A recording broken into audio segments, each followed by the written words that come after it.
Bien, donc bonjour à tous pour cette troisième séance. Et donc, nous avons le plaisir d'accueillir Cédric Giraud, qui a fait sa thèse de doctorat sur Anselme Deland, a ensuite été membre junior de l'IUF de 2011 à 2016, a soutenu en 2014 une HDR sur les maîtres des écoles et auteurs spirituels du Moyen-Âge latin, et qui est depuis 2020 professeur à Genève, après avoir été professeur à l'université de Lorraine. Il est également responsable de beaucoup de choses dans la bibliothèque de l'École des Chartes, si j'ai bien compris, et surtout, il a publié de nombreux ouvrages, dont deux nous intéressent plus particulièrement aujourd'hui. Écrits spirituels du Moyen-Âge en 2019 chez Gallimard, et puis Spiritualité et histoire des textes entre Moyen-Âge et époque moderne, donc sur un corpus de méditation en 2016. Et justement, il va nous entretenir aujourd'hui de ces méditations médiévales et de la lecture qu'on peut en faire à l'époque moderne entre érudition et dévotion. Voilà. Merci beaucoup Sébastien. Bonjour à tous et à toutes. Je me réjouis de vous retrouver fus more electronico. Ça me fait bien plaisir et je suis très content. Et comme j'ai eu l'occasion de le dire off caméra, si j'ose dire, je ne pourrais pas forcément être présent à l'ensemble du séminaire pour des raisons qui tiennent à la multiplication des réunions que nous connaissons tous, et je vous prie de bien vouloir m'en excuser par avance. En guise d'excuse et en même temps de captatio benevolentiae, je voudrais préciser de manière liminaire que par rapport aux autres communications du séminaire, mon intervention met en jeu un corpus un peu différent, qui n'est donc ni diplomatique, ni de portée politique, il me semble que c'est le cas de la majorité des autres textes que nous allons étudier, mais spirituel ou religieux au sens large. Cela ne permet sans doute pas des comparaisons sur le contenu avec les autres intervenants que nous avons déjà entendus, que nous entendrons, mais plutôt sur des types d'usages dans des contextes sociologiques qui me semblent assez proches. On a affaire, dans à peu près tous les cas qu'on va voir ou que nous verrons, à des savants et ou à des clercs.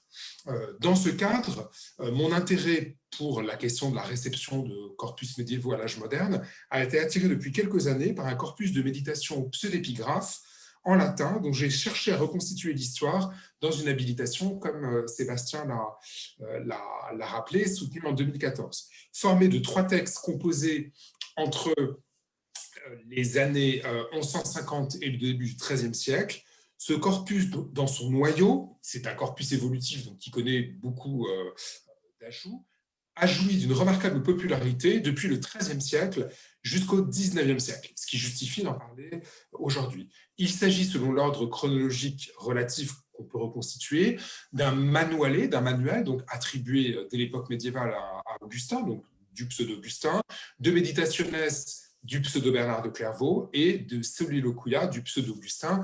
Et donc, l'illustration que je vous montrais est un peu une mise en abîme de notre sujet, puisque vous avez un manuscrit médiéval qui vous montre ce texte des Soliloquia et une édition imprimée de l'époque moderne qui édite le même document. Vous avez ici donc les chiffres de la diffusion manuscrite siècle par siècle, selon un schéma intéressant qui est typique de la production spirituelle de l'époque médiévale. Et ce qui est intéressant, c'est qu'elle est un peu en décalage par rapport à ce que les historiens de la codicologie quantitative ont pu montrer, puisque eux ont tendance à mettre en valeur un tassement au XVe siècle. Ici, vous le voyez, cette littérature connaît un léger démarrage assez modeste au XIIIe, bon, sauf pour le pseudo-Bernard, un certain emballement au XIVe et un acmé vraiment de la copie manuscrite tout à fait considérable au XVe siècle, et puis un net tassement évidemment lié à l'imprimerie au XVIe siècle, mais qui n'est pas, là aussi j'insiste là-dessus, j'en parlerai pas dans mon exposé, mais c'est quelque chose sur lequel on pourrait insister, qui est cette permanence de la copie manuscrite des œuvres de dévotion à l'époque moderne, qui n'est pas du tout neutre pour les chiffres du XVIe siècle. Il y a encore quelques manuscrits au XVIIe siècle que je n'ai pas fait ici figurer, et pour des chiffres dont maintes œuvres médiévales voudraient s'enorgueillir. 15, 10 et 15 manuscrits pour les 3 textes, ce n'est pas du tout négligeable. Alors, pour traiter ce corpus, la méthode que j'ai employée est celle de l'histoire des textes.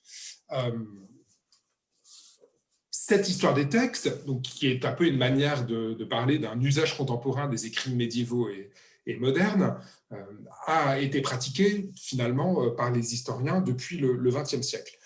On peut la distinguer comme suit par rapport à la critique textuelle. Alors que la critique textuelle s'attache à reconstituer le texte original d'une œuvre, l'histoire des textes s'intéresse à leur transmission en prenant en compte le phénomène de la réception, copie, tradition indirecte, influence culturelle. Ainsi, là où la première éclaire la création d'un texte en prenant la forme d'une génétique textuelle et en se plaçant donc du côté de l'auteur, la seconde relève nettement d'une histoire de la réception en adoptant le point de vue des lectorats successifs, et ce sera notre point de vue aujourd'hui.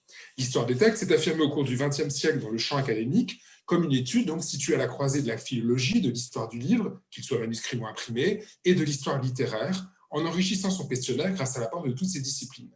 Avec l'ecdotique, l'histoire des textes s'intéresse à la genèse des œuvres, en tenant compte des variantes qui permettent de classer les manuscrits ou les éditions entre elles. Elle tient compte également des critères externes et des éléments paratextuels, la capitulation, la présence d'illustrations, qui constituent autant de critères afin d'opérer des regroupements, mais aussi pour documenter cette réception.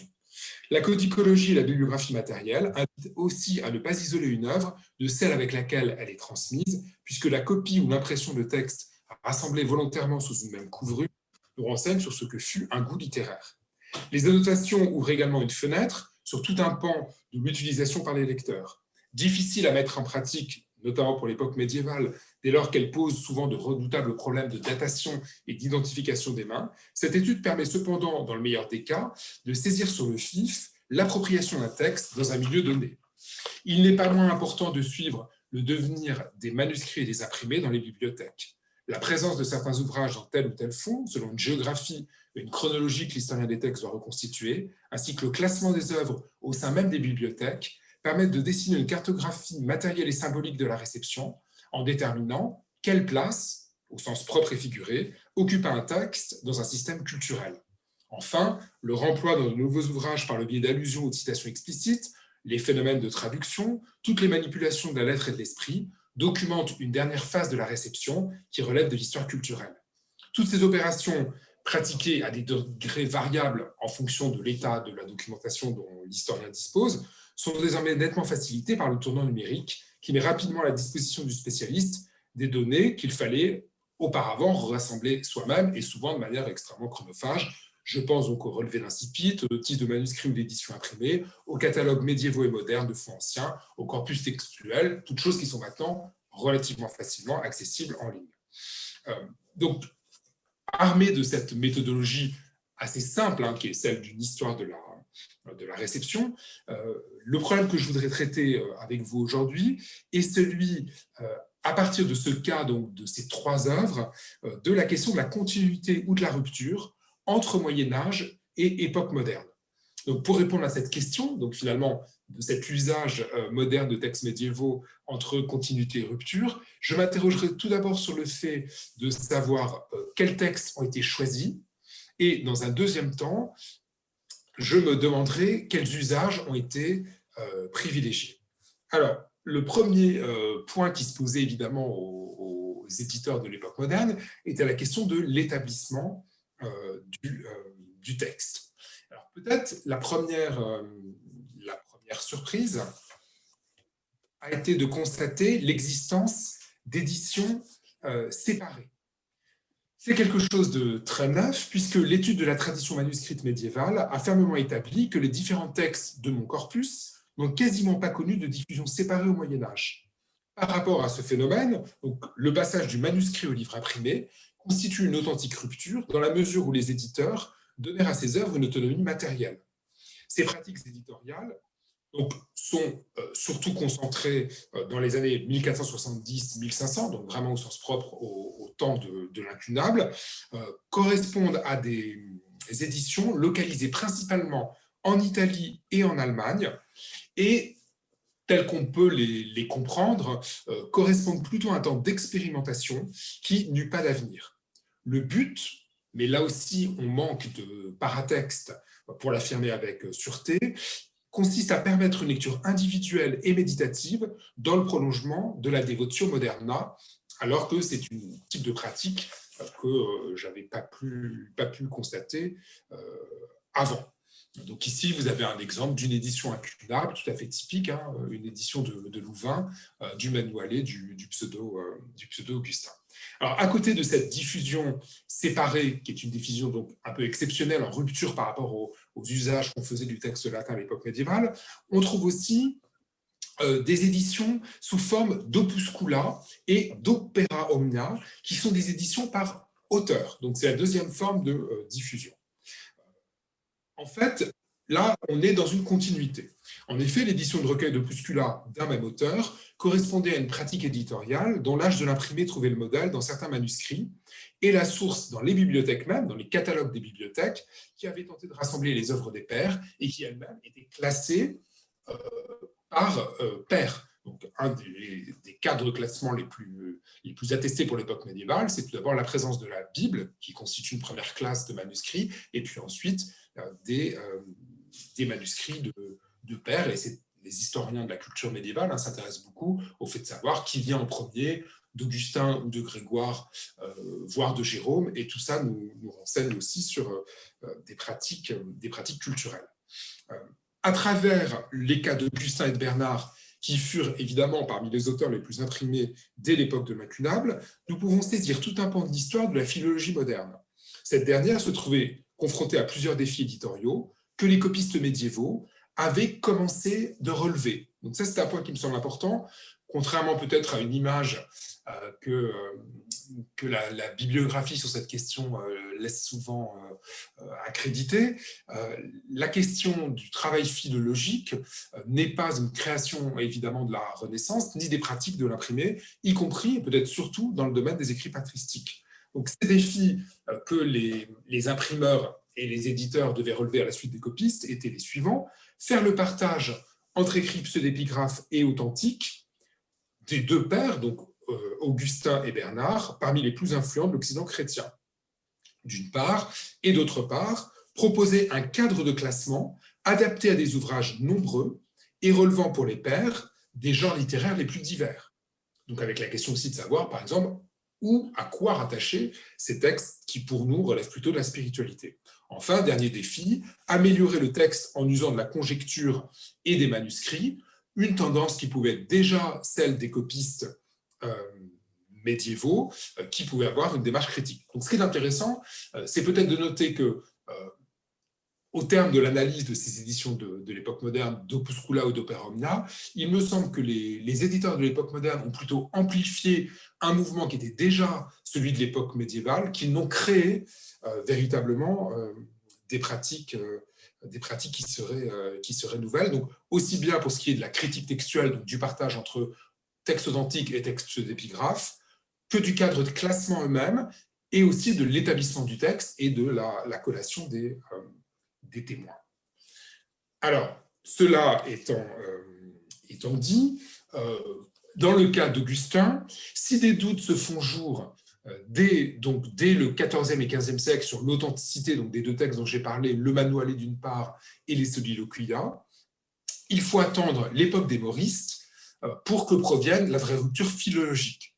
Malgré la présence de grands éditeurs renaissants comme Amerbach, Erasme et Lovaniensias. Ce sont en fait les Mauristes qui firent accomplir d'immenses progrès aux questions d'attribution et à l'établissement du texte, donc cela un mouvement qui est bien connu par d'autres travaux, notamment ceux de Jean-Louis Quentin sur l'érudition à l'époque moderne.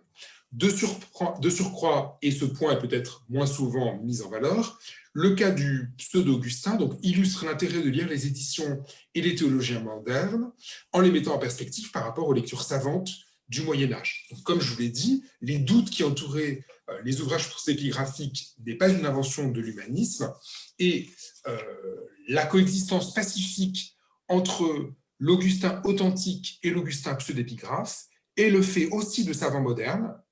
Donc, la rupture dont je vous ai dit qu'elle venait avec les Mauristes, elle a coexisté avec auparavant une espèce d'irénisme qui, même si ces savants percevaient que ces ouvrages pseudépigraphes n'étaient pas vraiment d'Augustin, ne cherchaient pas à aller plus loin. Et cette forme d'irénisme critique prolonge une attitude attestée au moins depuis le XIVe siècle et la Devotio moderna. Jusque dans la seconde moitié du XVIIe siècle, à l'encontre d'une opposition tranchée entre réception savante et appropriation des votes. Donc, il y aurait d'un côté les éditeurs critiques, savants, et puis de l'autre, un lectorat dévot qui ne se serait pas posé de questions. La réception coutumière exerçait tous ses droits et faisait considérer ces opuscules comme des œuvres dignes du docteur de la grâce. Donc, de fait, comme je vous l'ai dit, l'attitude critique, le fait qu'on puisse avoir des doutes, c'est déjà attesté dès l'époque médiévale, mais ça ne va pas empêcher de continuer à considérer ces textes comme authentiques. Et cette attitude, à la fois, donc un peu subtile, hein, à la fois critique, qui émet des doutes, mais qui finalement, en raison de la gloire d'Augustin, considère que mieux vaut lui laisser ses textes que de lui retirer, est une attitude qui est très largement attestée jusqu'aux Maurice, c'est-à-dire jusqu'à la fin du XVIIe siècle. L'étude des éditions de Bernard de Clairvaux, donc vous avez sous les yeux un exemple des opuscula dans l'édition milanaise de la fin du XVe siècle, donc l'édition incunable, prouve que, comme dans le cas du corpus augustinien, le partage entre œuvres authentiques et pseudo-épigraphes fut le résultat d'un long processus critique qui, là encore, commence au Moyen-Âge et qui culmine seulement avec l'édition de Colonne d'Hortus et surtout celle de Mabillon, étalée entre 1667 et 1690. Il n'a pas lieu de s'étonner outre mesure de cette lenteur. Le poids d'une réception traditionnelle, mêlant l'intérêt bien compris des imprimeurs libraires à la gloire des pairs, explique ce qu'on peut appeler une espèce d'entre-deux critique dont bénéficièrent les textes pseudo-épigraphes pendant une bonne part de l'âge moderne, dans une continuité, là pour le coup, avec l'époque médiévale. De plus, les doutes dont faisaient parfois écho les éditions savantes in folio n'atteignaient qu'un public très limité. Même rééditées sous la forme d'in-octavo, elles devaient en effet affronter la concurrence d'autres éditions largement diffusées et destinées à nourrir la piété des fidèles. En effet, parallèlement à ces éditions critiques par auteur, la troisième forme de diffusion, donc diffusion séparée, diffusion d'opéra omnia plus ou moins complet, et troisième type de diffusion, c'est une diffusion sous la forme de corpus méditatif, donc d'éditions qu'on peut dire thématiques. En effet, contrairement aux éditions précédentes, ces éditions de textes méditatifs sont insensibles au progrès de la critique et prolongent, alors avec une espèce d'habitus tout à fait médiéval, jusqu'à la fin du XIXe siècle, la fortune des textes pseudo-épigraphes dans une continuité philologique donc quasi parfaite avec donc l'époque médiévale. Trois grandes dates jalonnent ce parcours. 1480, 1482 d'une part, 1498 d'autre part, et 1608. Donc ces trois dates correspondent aux trois grandes éditions de corpus philologique, qui sont des éditions mères, qui vont être déclinées et reproduites quasiment à l'infini dans la suite de l'époque moderne. Ces dates encadrent le XVIe siècle, donc fin XVe d'un côté et début XVIIe de l'autre, et correspondent à deux périodes de diffusion de méthodes méditatives nouvelles, que ce soit à travers la dévotion moderna à la fin du XVe siècle ou au moyen des exercices spirituels jésuites à la fin du XVIe. Si dans le cas de l'édition de 1480, donc vous avez ici un extrait de la préface sous les yeux, si ce cas donc n'est pas extrêmement net, les éditions de 1498 et de 1608 participent nettement à des formes de spiritualité qui accordaient toute sa place au corpus pseudo-épigraphe. Pour les éditeurs humanistes du début de l'époque moderne, l'affectivité du corpus, on reviendra là-dessus, s'accordait fort bien à une spiritualité centrée sur l'intériorité. Donc, je vais dire un mot, puisqu'elles sont très importantes pour la suite de l'histoire sur ces éditions. Donc, la première de ces éditions thématiques du corpus, c'est l'édition donc de Masellus Beneventanus, que vous avez sous les yeux. Et là encore, ce qui est intéressant, c'est que comme celle des opéras omnia, qui est une pratique déjà médiévale, hein, on a des corpus augustiniens ou des corpus bernardins dès l'époque médiévale, dès le XIIIe siècle, qui annoncent des pratiques éditoriales de l'époque moderne. Donc, comme cette pratique, celle de l'édition de corpus méditatif ne constitue pas une innovation propre à l'imprimé.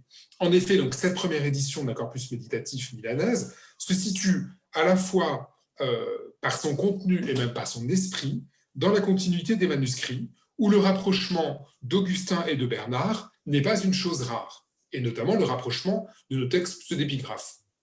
J'ai pu, dans certains cas, même trouver des manuscrits qui sont dans une continuité dont la série offre une ressemblance parfaite avec celle de certaines éditions imprimées.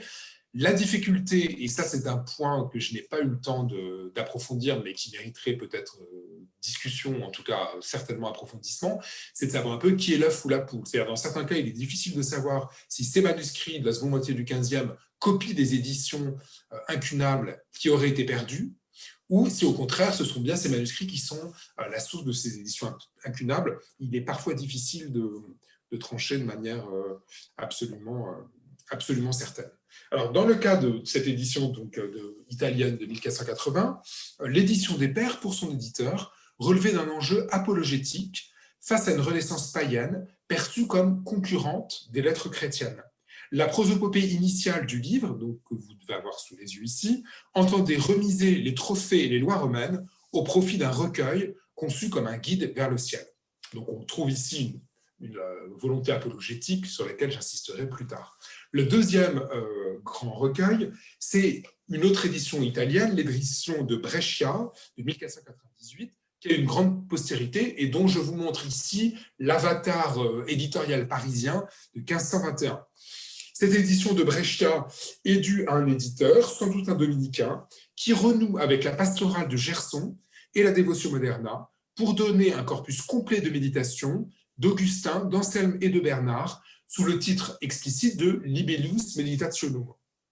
Cette édition est très importante, car elle est reprise à Paris donc par Josbad à partir de 1510, et qu'elle va irriguer un humanisme chrétien renaissant pendant tout le XVIe siècle. Et pardonnez-moi pour la qualité très médiocre de cette image. Enfin, la troisième ligne éditoriale importante pour ce corpus, c'est l'édition du jésuite Henri de Somale, une édition dont le premier volume date environ de 1608, et dont je vous ai montré ici un exemple de reprise italienne de 1760. Et ce qui est intéressant, c'est qu'avec la main, vous avez une échelle tout à fait parlante de la taille de ce type d'édition. Alors, cette édition de 1608, elle mérite une attention particulière, car elle marque un point d'aboutissement pour ce corpus auquel elle fournit sa forme canonique. Elle est due donc à un jésuite, j'en dis peut-être deux mots.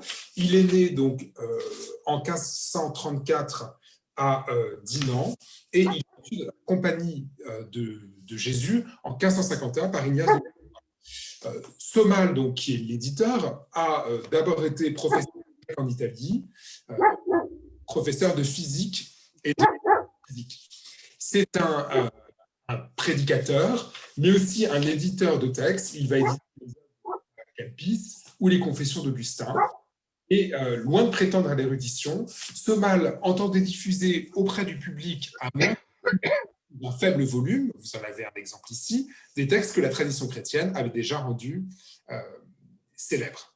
Alors, cette édition, elle connaît un succès considérable, puisque je vous montre ici toutes les réimpressions à l'identique, souvent à l'identique, depuis donc l'édition de 1607-1608, en haut de la diapositive, jusqu'aux reprises italiennes chez Marietti, en plein XXe siècle, en 1929, et puis, autre reprise intéressante, celle de Rome, sur les presses de la propagande, en 1874 et 75. Donc, vous voyez, il y a une espèce de continuité, j'ai classé par ville et par chronologie, de cette édition qui est absolument remarquable. Alors, ce succès s'explique par la spécialisation de cette édition dans le genre de la méditation et par l'insistance dans la préface de Somale sur la dévotion. Pour lui, ce corpus est un corpus dont l'usage est avant tout dévotionnel, et la notion même de dévotion va remplacer celle de méditation. Ce mot de dévotion, dans sa généralité, ne prescrivait pas au lecteur la manière de s'approprier l'ouvrage. Le recueil pouvait ainsi s'adapter à toutes sortes de lectures qui en faisaient un manuel permettant l'acquisition des vertus.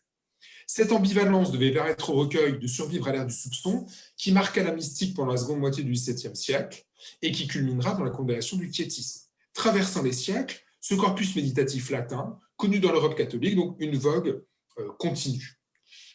J'insiste pas, vous voyez les choses, ça se maintient donc en Italie jusque dans les années 1920. Malgré l'absence de préface, donc je vous parlais de cette préface de Somale qui, dans la vogue de la dévotion du début du XVIIe, et on pense évidemment à François de Sales, donc malgré cette absence d'une préface dans les réimpressions.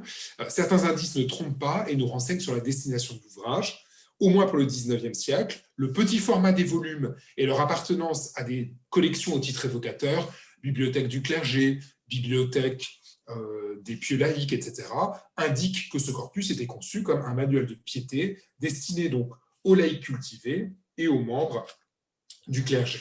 Alors, après avoir retracé cet usage latin, j'en viens à mon deuxième point, mais je me rends compte qu'il ne me reste plus de temps que ça, mais je vais être assez synthétique, sur l'usage des traductions françaises.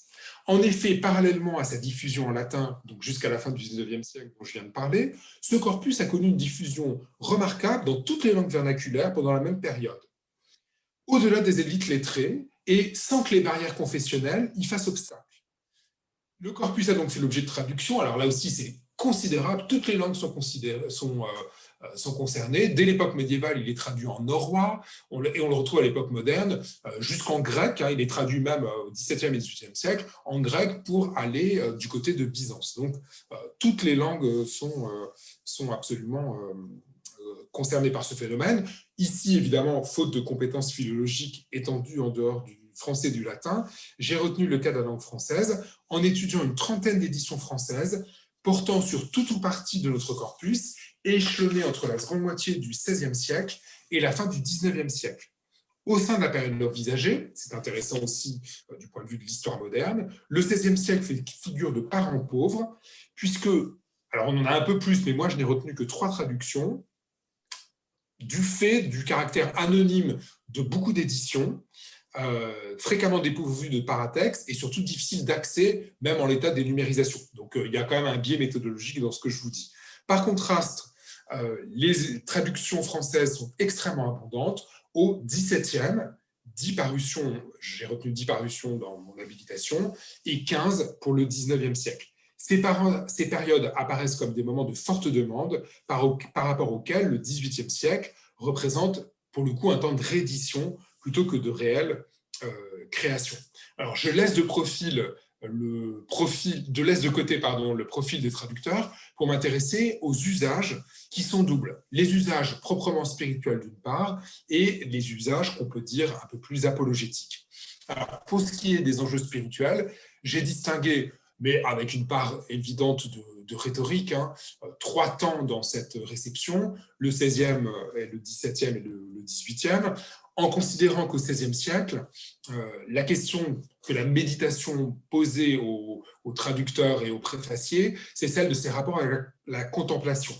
En effet, à une époque où certains auteurs spirituels, notamment carmélitains, critiquaient l'activité discursive au nom de la mystique, en identifiant finalement méditation et simple pensée. Donc, pour certains auteurs critiques, méditer, c'était penser. Beaucoup de préfaciers ont cherché à défendre et illustrer le corpus pseudépigraphe en disant non, la méditation, c'est une forme de contemplation dans une approche globale de la vie spirituelle qui est extrêmement médiévale. Donc ça, c'est aussi intéressant pour l'histoire de la spiritualité, face à une constitution d'une mystique qui aurait tendance à congédier la méditation au nom de cette discursivité.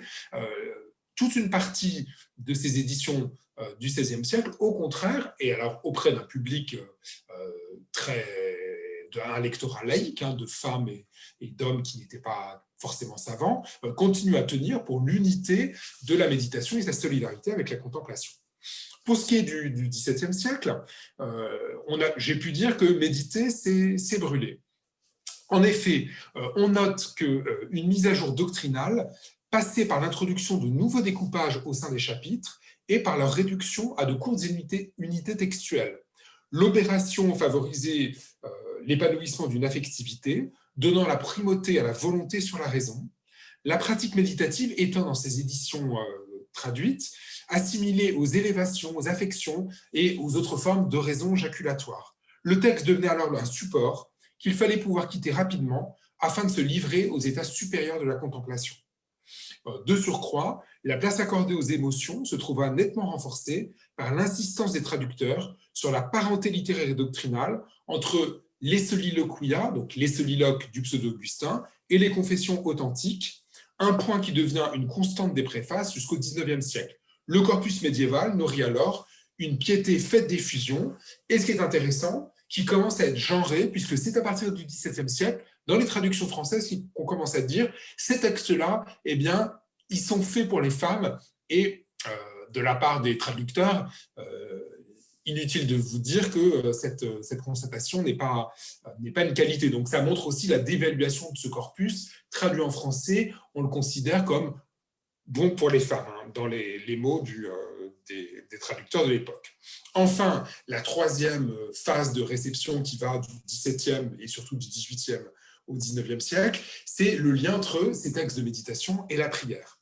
En effet, une autre forme de réception assure une grande popularité aux textes pseudépigraphes en les intégrant dans des recueils de prières destinés à nourrir la dévotion des fidèles et souvent des recueils qui sont bilingues. Assimilé à la prière de l'Église, le corpus pseudépigraphe recevait par contiguïté avec les autres textes, qui sont des textes de la liturgie, un statut officiel. Ce succès, ces ouvrages atteignent leur apogée au XIXe siècle, au point même de leur faire concurrencer le missel dans la bibliothèque religieuse des fidèles. Et on a quelques clercs qui se font une spécialité, comme ça, de débiter un petit morceau les textes pseudépigraphes et de les faire lire au moment même de la messe, hein, donc une pratique qu'on connaît bien par ailleurs, mais une pratique à laquelle nos textes ont aussi servi de support. Enfin, dernier point sur lequel je voudrais vous entretenir très, très rapidement, c'est la question finalement, au-delà de ces enjeux spirituels qui concernent les évolutions aussi de la vie intérieure à l'époque moderne, ce sont les enjeux plus proprement apologétiques. Là encore, il y a une espèce d'évolution, hein, ce corpus médiéval sert de révélateur tout au long de l'époque moderne. Au XVIe siècle, par exemple, dans le cadre de la désunion religieuse, on voit un traducteur lorrain, il n'est pas lorrain par hasard, qui fait de l'exercice méditatif le meilleur remède à l'hérésie et qui pose l'imitation des anciens et de la vie spirituelle médiévale comme un remède et comme un fondement de son combat catholique. Cette manière de confessionnaliser la méditation faisait du livre une des armes spirituelles du chrétien. Notons cependant, alors pour nuancer cette vue, que comme bon nombre d'autres œuvres de spiritualité catholique, le corpus connut une popularité incontestable dans les pays réformés. Donc, on le sait, ça a été bien étudié pour le cas de l'imitation Christi, notamment en Angleterre, et il ne fit l'objet lors de ces diverses traductions que de retouches minimes. Donc, malgré son usage apologétique par les catholiques, qui est très attesté, surtout, on peut dire, dans la dorsale tridentine, les pays protestants et réformés ont fait un très bon accueil à ces textes. Le dernier point, peut-être le plus significatif, est le fait qu'à partir du XVIIIe siècle, le rapprochement avec les confessions auxquelles j'ai fait allusion précédemment fait émerger une nouvelle signification qui prévaut tout au long du XIXe siècle. Augustin n'est plus seulement le chantre inspiré des soliloques, il est aussi le converti des confessions qui indique aux chrétiens relâchés ou aux sceptiques indifférents le chemin de l'Église. Au XVIIIe siècle, c'est un cas très caractéristique, l'abbé Clément est le premier à faire du corpus un véritable manuel de conversion. Par la suite, le triomphe d'Augustin pénitent fut assuré par la génération des écrivains romantiques et Chateaubriand cite encore dans les notes au génie du christianisme le corpus pseudépigraphe comme justement venant nourrir ce retour aux sources médiévales.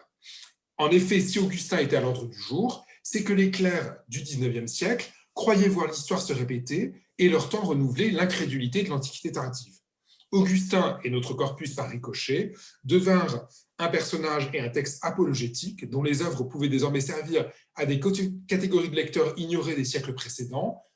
Après les femmes, on voit les protestants, les esprits forts ou incertains, jusqu'aux plus jeunes, faire leur apparition parmi le lectorat visé par les traductions.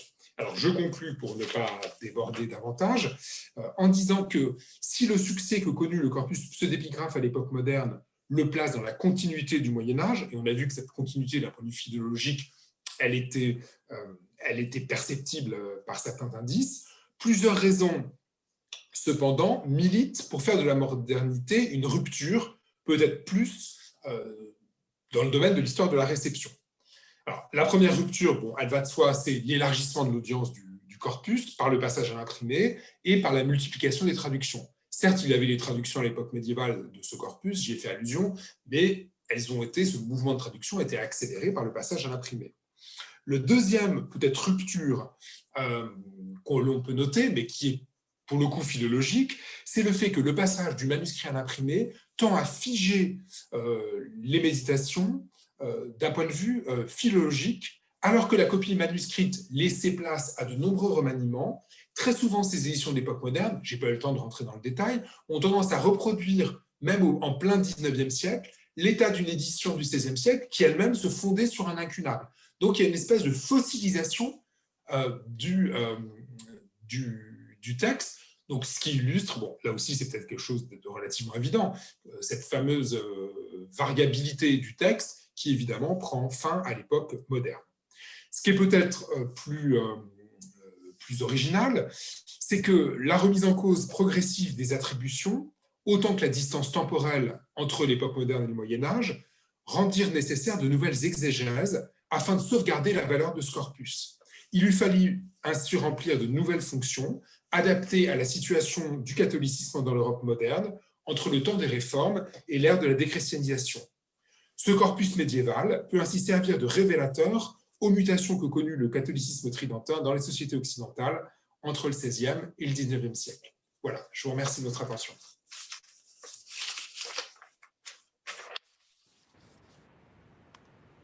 C'est nous qui vous remercions. Parce qu'effectivement, on était en plein... alors effectivement, c'est des textes auxquels moi je ne connais pas grand-chose, mais on retrouve effectivement des questionnements et qui sont tout à fait parallèles à ce qu'on a vu et ce qu'on pourra voir par la suite. Alors, mais je sais qu'il y a des gens qui sont beaucoup plus experts que moi dans ces domaines, dans l'assistance, donc je pense qu'ils vont ouvrir la discussion.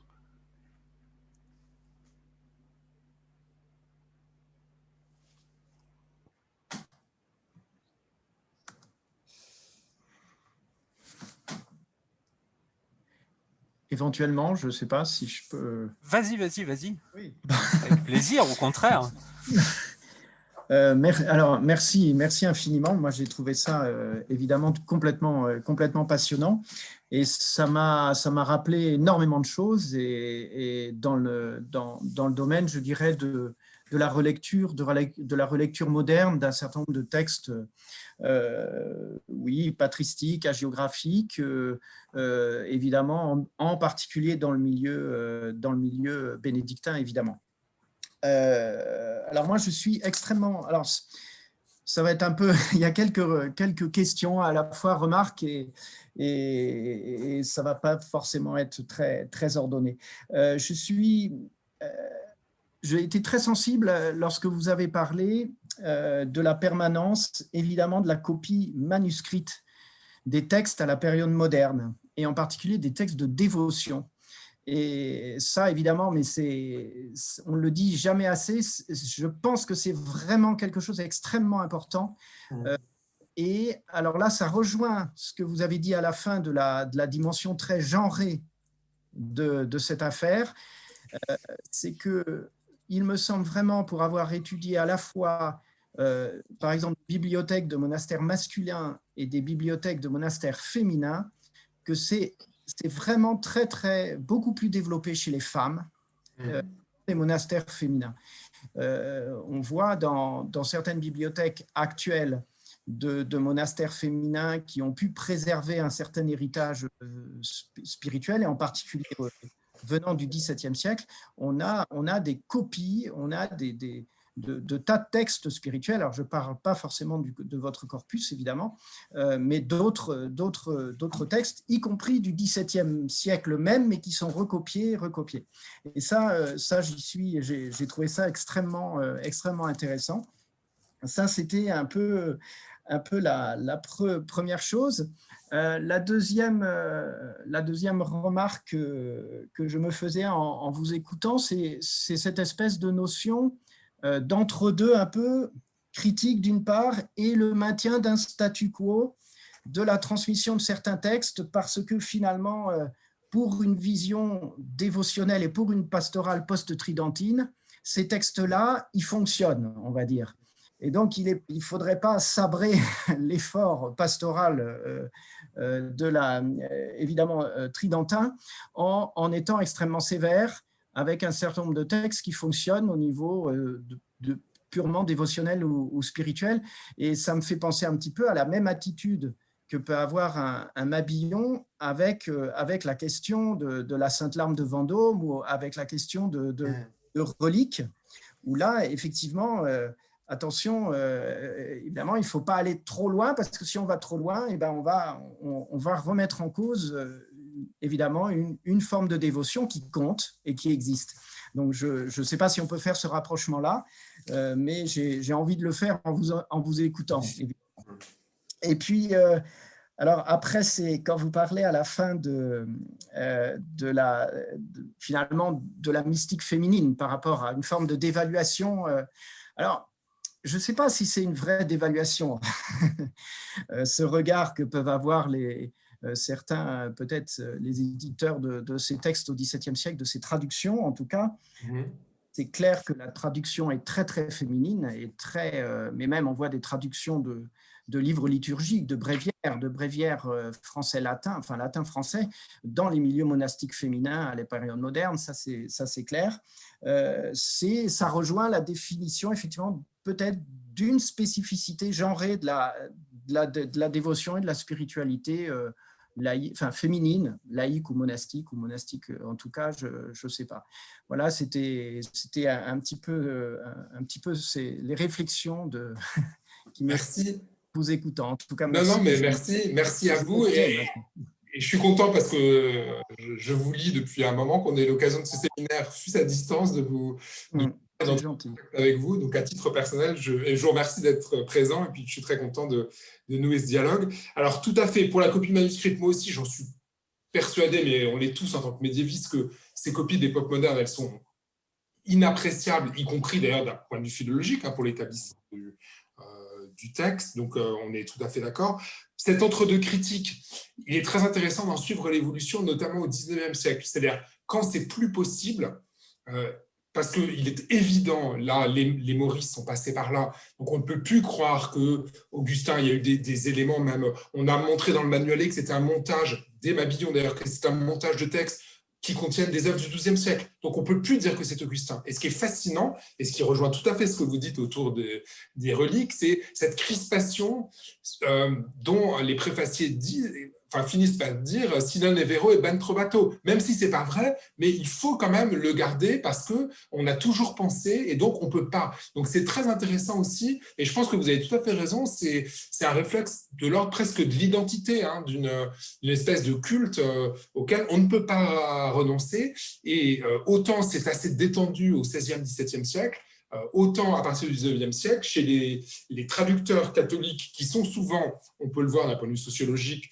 légitimistes, donc qui sont très marqués, souvent qui appartiennent toujours aux élites nobiliaires ou bourgeoises de la seconde moitié du XIXe siècle. Il y a vraiment cette crispation.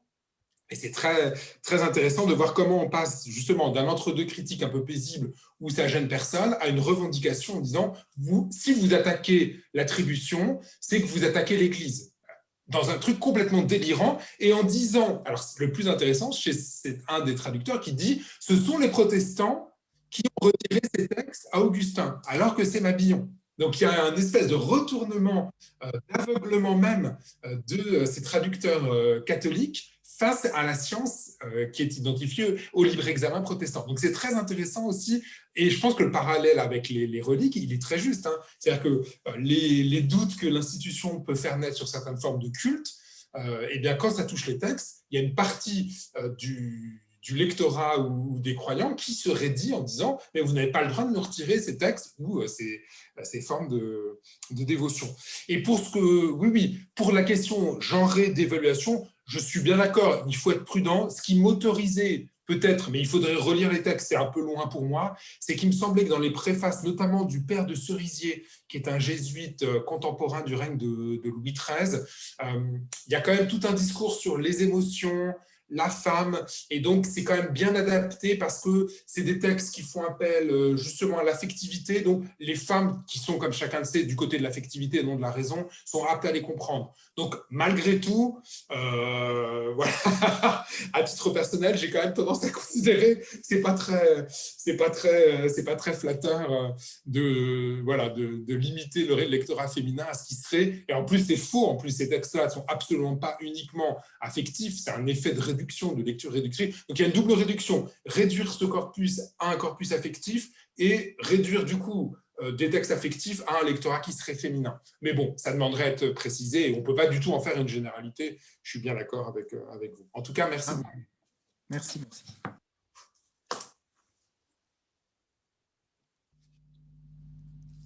Alors, il y a Élise qui a noté quelque chose dans le chat. Oui, pardon, Frédéric, vas-y. Non, c'était simplement pour rebondir sur ce que venait de dire Odon. Et donc, Cédric, est-ce que tu as perçu dans l'évolution, enfin, est-ce que tu as perçu une évolution dans les pratiques de copie de ces textes entre justement le 14e, 15e et le 16e, 17e siècle? Est-ce que... Quand tu parlais, quel type d'évolution, tu penses à quoi? Alors, parce que tu disais par exemple que le fait que ces textes passent du point de vue du côté de l'imprimerie font Oui. qu'il n'y a plus d'évolution. Ils sont en quelque sorte canonisés dans leur forme. Oui. Alors, est-ce que les copies ne changent pas de statut, en quelque sorte, d'un point de vue philologique, au XVIIe siècle, XVIe, XVIIe siècle, où il y a beaucoup moins de copies que dans la période précédente? Et est-ce que d'ailleurs les copistes ne sont pas socialement différents, justement? Et est-ce qu'il n'y a pas du coup aussi un effet sur ces textes? Est-ce qu'on voit par exemple des copies qui seraient des copies d'imprimés? Alors oui, très nettement. Alors là aussi, c'est une enquête que je n'ai pas menée puisque dans le cadre de l'habilitation et du livre, je m'étais surtout intéressé justement à cette question du passage à l'imprimé. Donc je n'ai pas étudié du tout, je les ai regardées, j'en ai regardé quelques-unes pour le XVIe siècle de ces copies, donc je peux te répondre de manière partielle. D'une part, c'était intéressant du point de vue de la diffusion géographique. J'avais vu beaucoup de ces copies au XVIe siècle dans les milieux monastiques d'Allemagne du Sud, donc monastères bavarois notamment, Autriche actuelle, qui continuaient à copier. Et oui, de manière indubitable, ces copies manuscrites recopiaient des éditions imprimées. Donc, ce n'était absolument pas la continuité des pratiques médiévales, mais on recopiait des éditions contemporaines. D'accord, merci. Oui, non, c'est important parce que dans un tableau où tu vois, on voit uniquement le nombre de copies manuscrites, le fait que ce type de copie n'ait rien à voir avec ce qui est auparavant, ça peut disparaître. Et du coup, on compare des chiffres qui n'ont rien à voir. Oui, tout à fait. C'est un phénomène très intéressant. Oui, à vérifier, là, c'est une intuition née de l'examen de 5-6 manuscrits qui sont arrivés, que j'avais pu voir à l'IRHT, mais je n'ai pas du tout fait de dépouillement exhaustif, y compris d'ailleurs même sur le nombre de manuscrits pour l'époque moderne, puisqu'évidemment, enfin en tout cas à ma connaissance, mais je serais heureux que les modernistes présents m'aident, je n'ai pas réussi à trouver d'instruments de recherche comparable au catalogue dont on peut disposer de manière assez exhaustive pour l'époque médiévale. Donc, je suis un peu à la pêche quand j'avais des catalogues de manuscrits qui décrivaient des fonds modernes, mais j'imagine que beaucoup de ces copies sont aussi, comme le disait M. Lurel, dans des fonds monastiques toujours vivants et pas forcément catalogués. Donc, il y a plein de choses qui m'échappent et vraiment, je n'ai vu qu'un fragment. Mais a priori, je pense que oui, c'est surtout des copies d'imprimés. Merci beaucoup. Merci.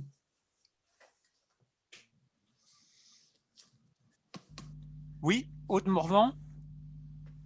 Oui, juste pour rebondir sur la conversation précédente, je trouve ça toujours frappant de voir que ces attitudes modernes, on voit un certain malaise entre une critique textuelle qui se met en place et même, je vois moi pour mon domaine aussi, une critique de l'authenticité de certains artefacts et des nécessités, alors qui peuvent être soit religieuses, soit nationales, enfin identitaires. C'est intéressant de voir que ce sont des attitudes qu'on retrouve même encore aujourd'hui dans une certaine littérature historico-dévotionnelle, et notamment alors chez certains historiens, soit qui appartiennent à des ordres religieux. Et par exemple, chez les franciscains, juste un exemple comme ça, il y a un panneau peint qui a été attribué à partir de l'époque moderne. On n'a aucune attestation de cette attribution avant l'époque moderne, qui aurait été le couvercle du cercueil de Saint François. Et jusque dans des articles récents, on voit encore une difficulté, malgré les compétences des auteurs, à remettre en cause, de fait évidemment, de cet objet qui devient une relique, à remettre en cause cette attribution au cercueil de Saint François, alors même que la peinture est attribuée à Cimabue. Donc ça semble bizarre que ce soit, alors, est-ce que c'est une peinture postérieure sur le cercueil de François, mais voilà, disons qu'il y a cette tension qu'on observe à l'époque moderne, que ce soit en philologie, en histoire ou chez les antiquaires, qui finalement dure jusqu'à aujourd'hui. Tout à fait. Moi, ça avait été effectivement la chose qui m'avait le plus intéressé, enfin une des choses qui m'avait le plus intéressé, c'est vraiment cette question de l'attribution, de la sensibilité à l'attribution, avec des choses à front renversé, c'est-à-dire que à l'époque médiévale, on a des copistes qui sont sensibles à cette question déjà, donc contrairement à ce qu'on pourrait imaginer être un réflexe renaissant. Et puis, en plein 19e siècle, comme je le disais, des traducteurs qui, eux, sont vent debout contre l'idée qu'on puisse remettre ça en cause. Donc, oui, je crois que c'est un des enjeux assez structurants, j'imagine qu'on verra ou que vous avez déjà vu dans le séminaire, qui est vraiment cette question de l'attribution, du rapport à la méthode critique. Et là encore, le partage entre Moyen-Âge et époque moderne est pas celui, et je trouve le cas de ce corpus très intéressant, ce corpus spirituel, le couteau ne passe pas là, forcément là où on l'imagine, hein, dans les milieux de la dévotion moderna, donc chez les continuateurs de Gérard Groth, au XIVe, XVe siècle, déjà on dit non redolet Augustinum, c'est bizarre, c'est pas complètement de l'Augustin. Donc ils le savent très bien, ça ne les empêche pas de le lire ou de se servir du texte, mais c'est pas du tout crispé. Et donc, comme je vous le disais, en plein 19e siècle, on a cette idée que c'est d'être protestant que de refuser l'attribution augustinienne. Donc oui, c'est très intéressant cette question du nom d'auteur. Ouais.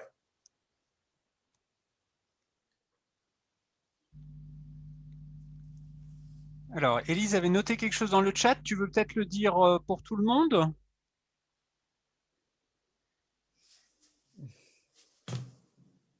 Oui, bonjour. Oui, oh, c'est pas très important non plus, hein. C'était simplement pour signaler que cette question d'un éventuel corpus quelque peu genré, hein, est abordé au moins en partie dans une thèse en cours de Camille Signe, sous la direction de Michel Clément et de Claire Placial, hein, sur justement la constitution d'un corpus mystique féminin au XVIe, XVIIe siècle. Donc il y a peut-être effectivement un dialogue ici à entamer. Vous savez sur quel espace géographique et quelle langue? Plusieurs. Alors, il faudrait que je retrouve les notes parce qu'elle a présenté son travail lors des dernières rencontres du GRAC à l'IRIM. Ouais. Il y avait un corpus, c'est vraiment de mémoire, donc je ne voudrais pas dire d'ânerie, en français.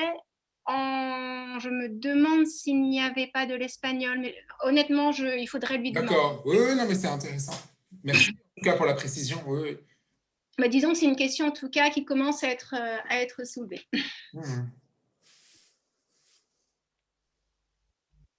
Alors, Frédéric, avec son efficacité, a mis le lien.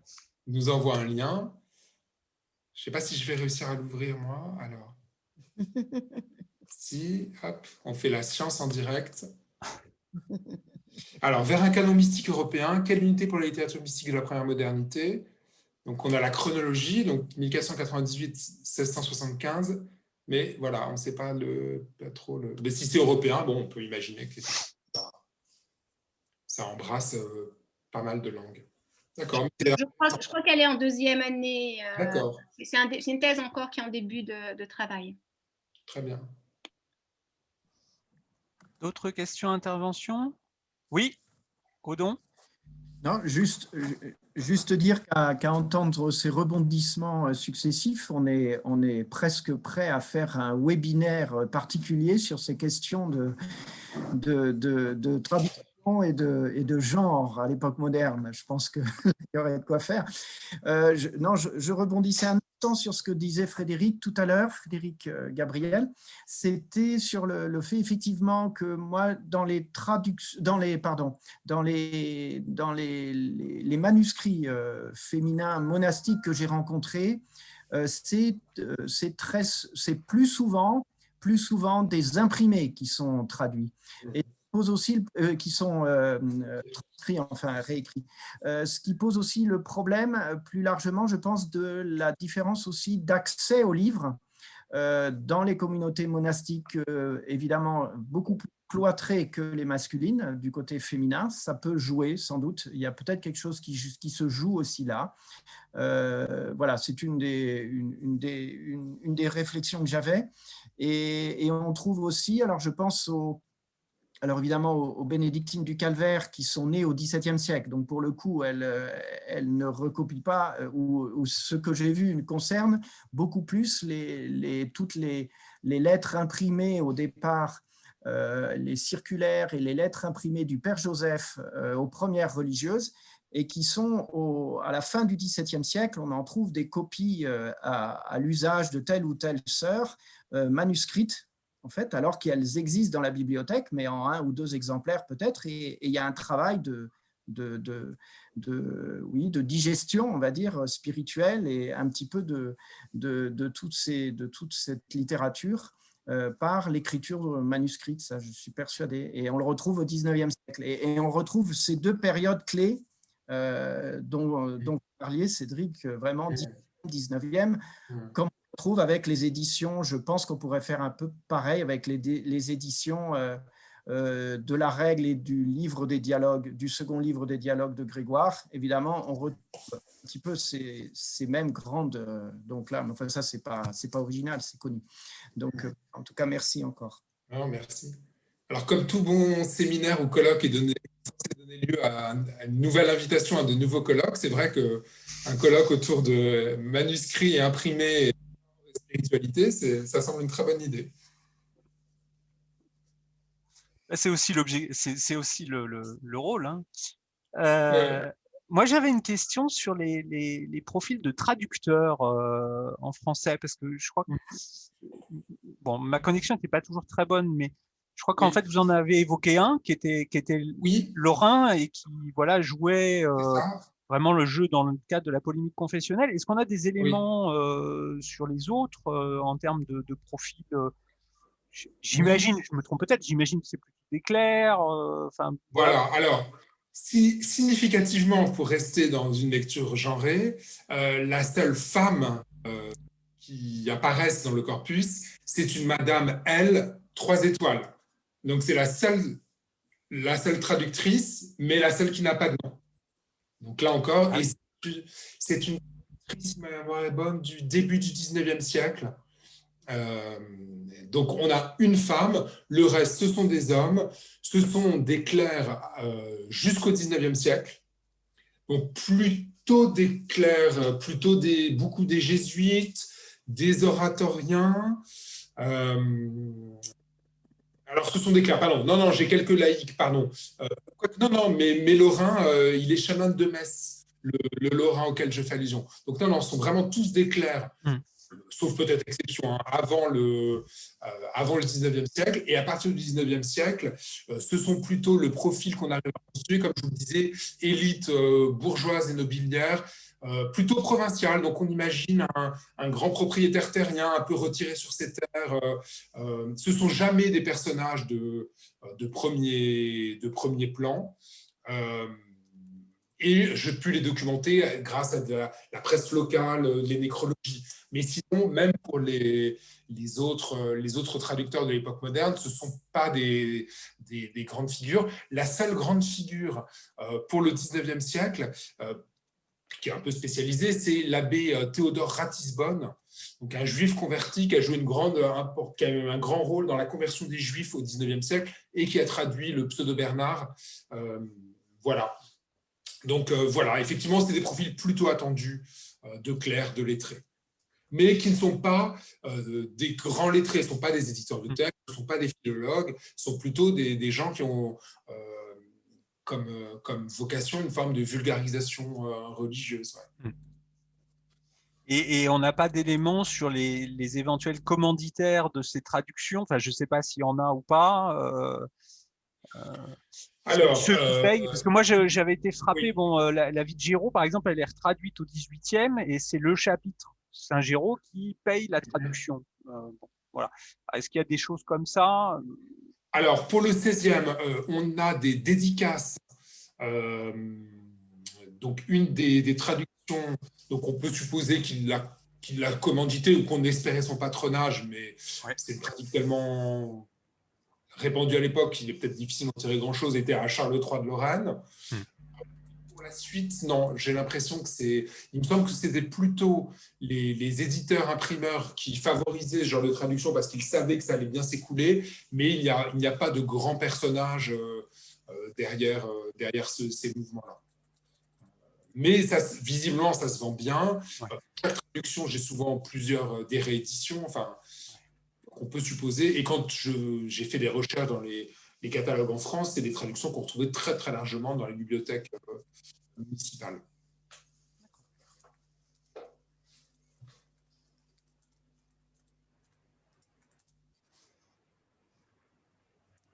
Autre question, intervention?